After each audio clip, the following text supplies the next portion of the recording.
ये कहानी है तमिलनाडु के रामेश्वरम में 1931 में जन्मे एक बच्चे की, जिसके पिता मामूली मछुआरे थे।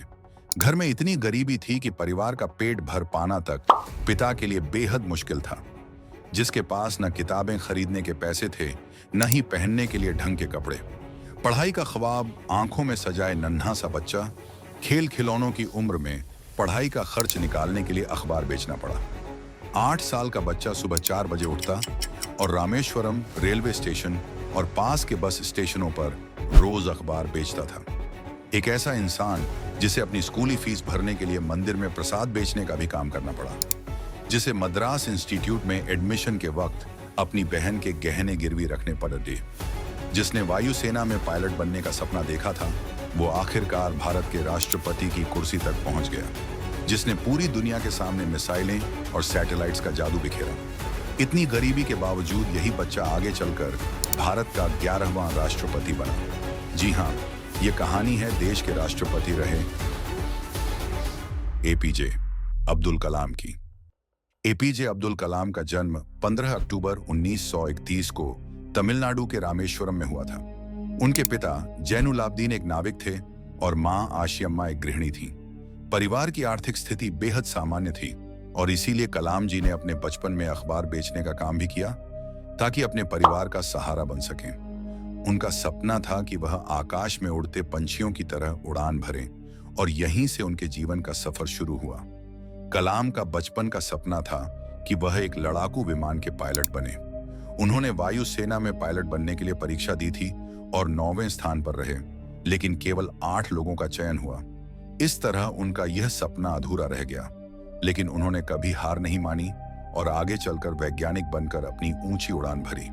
कलाम जी की प्रारंभिक शिक्षा रामेश्वरम में हुई, जहां से उन्होंने अपने गणित और विज्ञान के प्रति प्रेम को विकसित किया।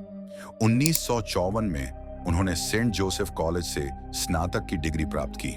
बाद मद्रास इंस्टीट्यूट ऑफ टेक्नोलॉजी से एरोस्पेस इंजीनियरिंग की पढ़ाई की। उन्हें बचपन से ही विमान और अंतरिक्ष विज्ञान में गहरी रुचि थी, जो उनके करियर का प्रमुख हिस्सा बनी। अपनी शिक्षा के बाद कलाम जी ने रक्षा अनुसंधान और विकास संगठन डीआरडीओ में शामिल होकर मिसाइल प्रौद्योगिकी के क्षेत्र में काम करना शुरू किया। यहां उन्होंने कई महत्वपूर्ण परियोजनाओं पर काम किया, जिसमें सतह से सतह पर मार करने वाली मिसाइल अग्नि और पृथ्वी का विकास भी शामिल था। यह वह समय था जब भारत को अपनी सुरक्षा और रक्षा में आत्मनिर्भर बनने की जरूरत थी और कलाम जी ने इस मिशन में महत्वपूर्ण भूमिका निभाई। कलाम ने इसरो में शामिल होकर देश के पहले स्वदेशी उपग्रह प्रक्षेपण यान SLV-3 को विकसित करने में महत्वपूर्ण भूमिका निभाई। यह यान 1980 में सफलतापूर्वक रोहिणी उपग्रह को कक्षा में स्थापित करने में सफल हुआ, जो भारत के अंतरिक्ष कार्यक्रम के लिए एक मील का पत्थर साबित हुआ। SLV-3 की सफलता ने भारत को एक नई पहचान दी और यह साबित कर दिया कि भारत अंतरिक्ष तकनीक में आत्मनिर्भर बनने की ओर अग्रसर है।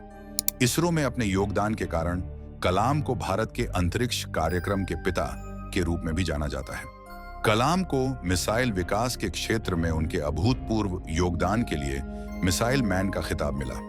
उनकी अगुवाई में डीआरडीओ और इसरो ने सफलतापूर्वक कई प्रक्षेपण और मिसाइल परियोजनाएं पूरी की, जिनमें अग्नि, पृथ्वी, त्रिशूल और नाग जैसी मिसाइलें शामिल हैं। यहां तक पहुंचने का सफर आसान नहीं था। उन्हें कई बार असफलताओं का सामना करना पड़ा, लेकिन हर बार वह नई ऊर्जा के साथ आगे बढ़ते गए। कलाम जी का मानना था कि असफलता का मतलब है पहला प्रयास, और यही सोच उन्हें हमेशा आगे बढ़ाती रही। 1998 में भारत ने कलाम के नेतृत्व में पोखरण में परमाणु परीक्षण किया, जिसने भारत को एक परमाणु शक्ति संपन्न राष्ट्र बना दिया। यह परीक्षण भारत की रक्षा क्षमता को एक नया आयाम देने वाला था और इसका नेतृत्व करते हुए कलाम ने साबित कर दिया कि विज्ञान और तकनीक का सही इस्तेमाल देश की रक्षा को सुदृढ़ कर सकता है। पोखरण परीक्षण के बाद भारत ने वैश्विक मंच पर अपनी शक्ति का प्रदर्शन किया और कलाम को इस कामयाबी का प्रमुख वास्तुकार माना गया।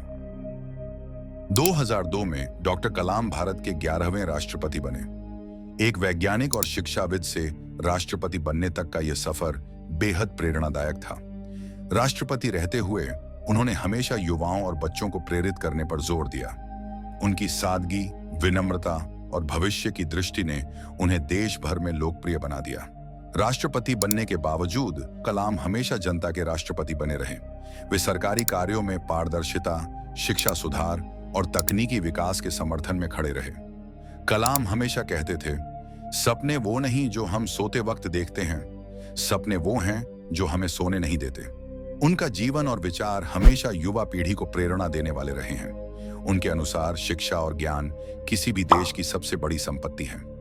कलाम का युवाओं के प्रति गहरा लगाव था। वे हमेशा कहते थे कि युवा ही देश का भविष्य हैं और उन्हें शिक्षा के साथ साथ नैतिकता का भी पालन करना चाहिए।